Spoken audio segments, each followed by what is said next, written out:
Hello from Texas. How's everyone doing? I hope you're doing fine. I've got my coffee. I hope you got yours.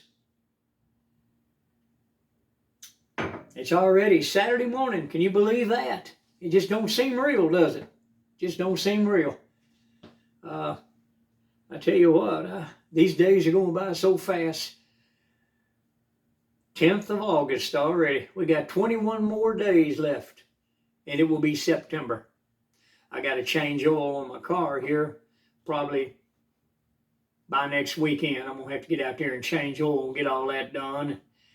I'm going to have my car inspected. The sticker goes out September 1st, so I'm going to have to do that. And it's just the way it is, things we all have to do, it's called maintenance. My wife used to say that's life. And that's true. It's part of living. You have things you have to do that you don't want to do, just like my clutter apartment that I've got. I tell you what, I am a clutter bug, and I've got clutter everywhere in here like you wouldn't believe.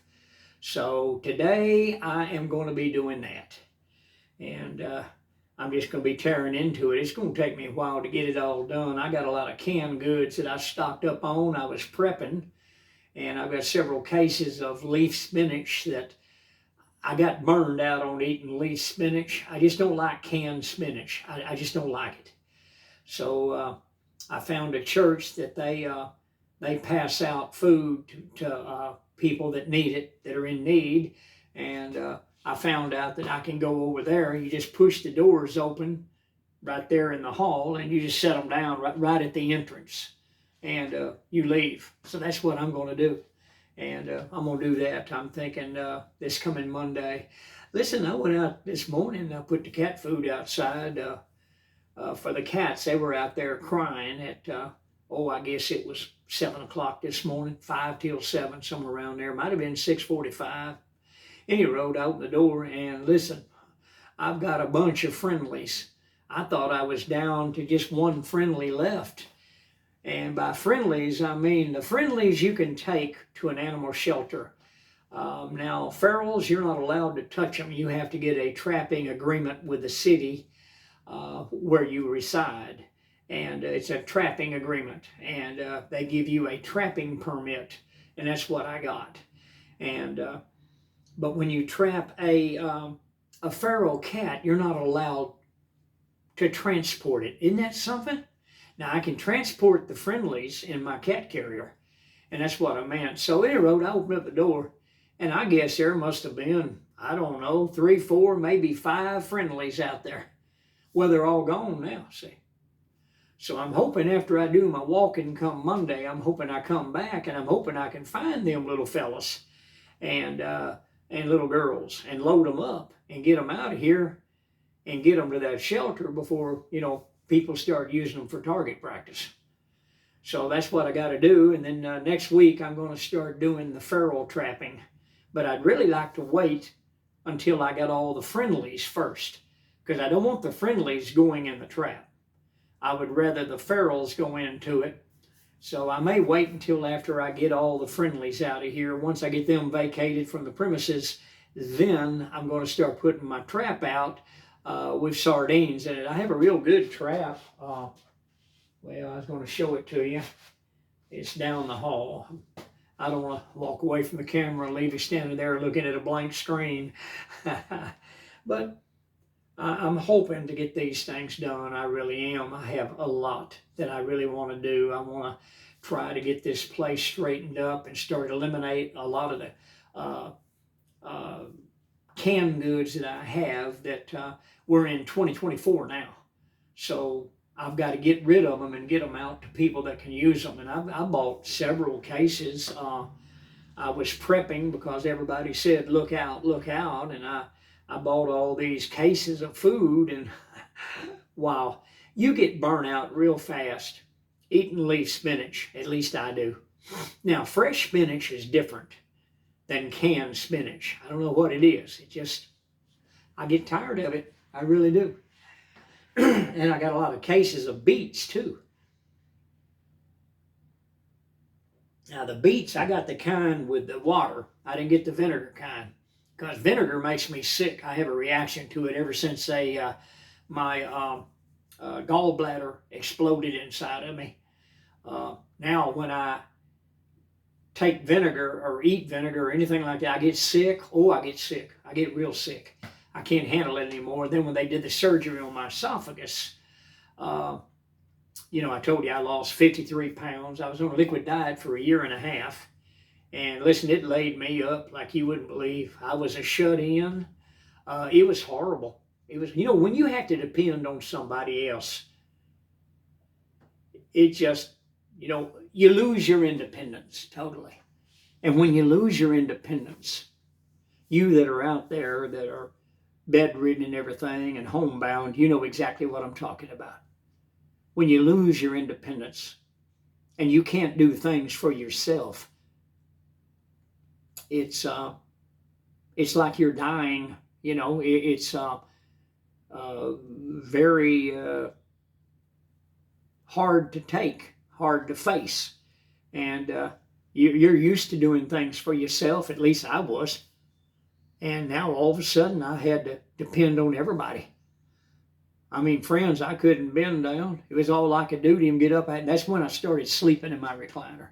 And I've been sleeping in a recliner ever since. I don't sleep in a bed. Ever since they did that surgery in my esophagus in here, I can't lay flat. And like when I go to the dentist, they can't lay me flat. I cannot lay flat. I have problems. And I actually choke sometimes. So I have to raise up. And I just can't do it. Maybe later on I can, but right now I can't. Every now and then I'll lay down on the couch and me and the cat would take a nap together, short nap. I hardly ever nap in the daytime. I just usually don't do it. I had a rough night sleeping last night. A neighbor told me to get some cannabis. It's a sleeping thing, and I don't know where I put it. It's right here, and it's called Sleepy Bro, and it's supposed to help you sleep. I took one of them, and it's just like eating a gummy is all it is. And it just tastes like candy. And honestly, it didn't seem to do anything for me at all. I woke up at midnight. I went to sleep at 8 o'clock like I always do. Woke up wide awake at midnight. I was up until, about, I don't know, I guess 12:45, 1:05, and I fell back to sleep. And then like clockwork, I wake up at 3 o'clock every morning. The Lord wakes me up at 3. And I get up and pray. I move around. I make me a cup of coffee. And sometimes I'll make an egg, but I didn't. And sometimes I eat oatmeal. But I've been having trouble eating oatmeal. I don't know what the deal is. I guess really and truthfully, to me, oatmeal is a cold weather food. Porridge is what we always call it. And it's made, I think, for the cold, cold winter. At least I always thought it was. And when I try to eat it in the summertime, it's just, I just don't care for it. I just don't care for it. So, and I end up throwing it away, the bowl. I end up, emptying the bowl out, and having to wash the bowl. And I said, man, what you even make it for? Then I have to clean the pot out, the spoon and all that. And I'm saying, I didn't even eat this stuff. I just wasted it. So I'm leaving it alone. I'm going to leave it in the pantry up there until come winter, fall of the year, when the north wind starts to blow. I just love that time of year. Oh, listen, when the wind starts coming from out of the north, that breeze, that hint of autumn in the air, it's always meant something to me. And it seems like it invigorates you, see? And then I'll be able to go back out walking out here then, see? When the weather is good, I can walk out here again. But as it is right now, I go to the senior citizen, senior center is what it's called.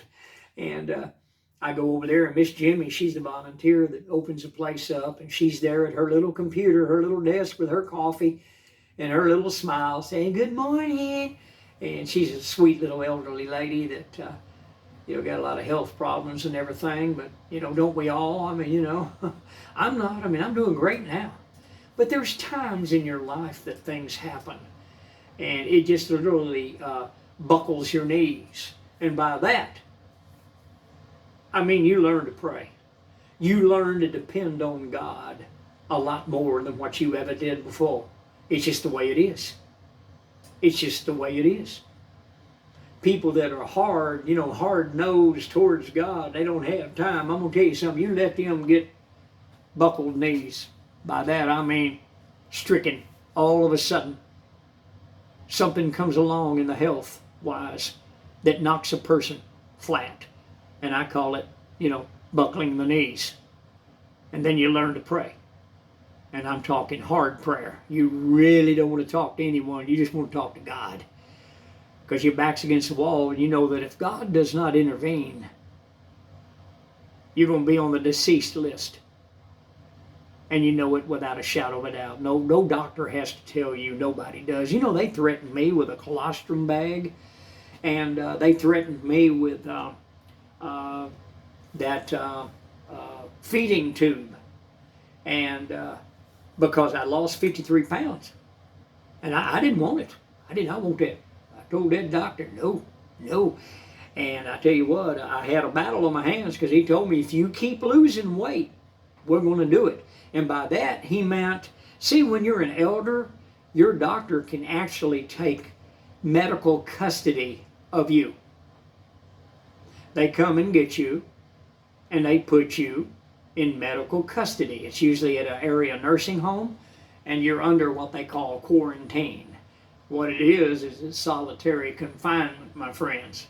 And you're not going nowhere. You ain't going nowhere. You're stuck there. And that door is locked. You can't get out that door. You're stuck. You're barred. And see, I didn't want that. And I knew that's what we were heading for. So I started making myself eat. I would buy pot pies, and I couldn't eat the crust. I still can't eat the crust. But I can eat the middle. So then I got canned chicken. I started getting canned vegetables, and I started making what I call mush. It's all food that I can eat, and I don't have problems with it. I can't eat steak, and I can't eat hamburger meat. Hamburger meat chokes me like you wouldn't believe. I love spaghetti, with hamburger meat mixed in there with that good spaghetti sauce. And you let it simmer. And, oh, I love that, but I can't do it. I can't do it. No way on earth can I do it. So that's out of the question. So I try to stay within my bounds, you know what I'm saying? Within my limits that I know that I can do. Well, by doing so, I've gained some weight. I'm back up to like 153 pounds now. So my doctor has backed off completely on the colostrum bag and the feeding tube. He's not going to do that now. And I got news for him. As soon as I move out of here, I'm dropping that doctor, and I ain't going to have no more doctors. I don't take any kind of prescription. I don't take anything. I take ox bile and digestive enzymes, and I buy that through Amazon. And that's what I take before I eat. And if I don't take it, I get sick. Oh, listen, I get sick. I don't have a gallbladder. Mine exploded. My brother told me that his wife, she had her gallbladder removed, and that she eats anything she wants, anytime she wants to. She don't have a bit of problem with it. She can eat spicy food and all that stuff. Friends, I can't. I can't do it. I wish I could. I can't do it. And jalapenos, I love jalapenos. I can't touch jalapenos.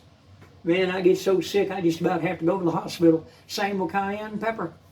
I like just a little bit of cayenne pepper in my soup. When it starts turning cold outside, the beginning of autumn, when the leaves start falling out of the tree, the autumn leaves begin falling, and the north wind, the breeze, hints at the coming of fall of the year. The smell of apples everywhere in the air. This always means something to me. I love crisp apples, but I can't eat them. My dentures, I got them out here on the bottom. I got them out right now. But I can't eat them. When I take a bite, my dentures pop out. They just go boom, like that. Of course, this is not the permanent dentures. These are the ones that my gums have to heal up. I had major surgery down here. And once they finally heal up and all that, we get clear of this, then we got to do the tops, the uppers. And I dread that. Listen, I dread it. I dread it. It's terribly expensive. Medicare don't pay a dime of it. They don't pay a penny. And yet their Medicare dentist is the one that sent me to an oral surgeon. Told me to go to one. But Medicare just happened. Oh, well, we don't have them. They're not in your circle that we pay for. Ridiculous. You know, Medicare cleaning, all they did is set me down with a little bitty toothbrush and a little tiny thing of toothpaste, and they put on there and the doctor brushed my teeth. Talked to me about the importance of brushing my teeth. Then I rinsed my mouth out. They gave that to me in a little baggie, and I got to go up the girl in front and check out. Well, I had to pay for the deep cleaning. That cost me $45, and guess what? Medicare don't pay for deep cleaning. Nope, you got to pay for it yourself. And I can brush my own teeth with a comfortable toothbrush instead of a little bitty tiny one. But that's the way it is. That's the way it is. So anyway, you know, we kind of roll with the punches, and we get going and moving along. But I've got all these cats out front that I've got to capture. See, it's the weekend now, and they've been out there. And had it been a Monday morning or Tuesday, you know, a weekday, then I could have got them, put them in my container, and then I could take them to the center over there, the animal shelter, when they opened at 11 o'clock. As it is now, I've got the whole weekend to go with them, and they come to my door, and friends, they're loud. They cry out real loud, and my neighbors don't like that. They don't like it. And I've been told that the animal shelter told me there's an ordinance against feeding cats, animals in the city limits. Now, if you're out in the county, out of city limits, you can. But in the city limits, you're not allowed to do it. So anyway, there is a fine for that. So I've been kind of dodging everything. I put the food out there quick, let them eat. When they leave, I bring it back in fast. And right now it's still out front, and I've noticed they're gone, so I'm fixing to go get it and bring it back in. But they have an ordinance officer that drives around, and he walks through apartment complexes and things like this. And if he sees you with any kind of food outside, you know, a person in the city limits, then he issues them a citation immediately. And it's, from what I understand, it's a $250 fine. You do have to appear before a judge, and he'll decide on the maximum. He'll either give you 100, 150, 125, 110, or maximum $250 with a stern warning not to do it again. And isn't that sad? Isn't that sad? All I want to do is help them little fellas, get them out of harm's way so they're not run over by cars and trucks like they are out here in this parking lot. I mean, friend, I pick up the dead bodies of cats out there, and I just weep. It just tears me up. But there's nothing I do about it. But hey, listen, I'll talk your head off. I'll talk your ear off. You people have a wonderful day. Happy Saturday to all. And I'll see you on the next video. Bye for now.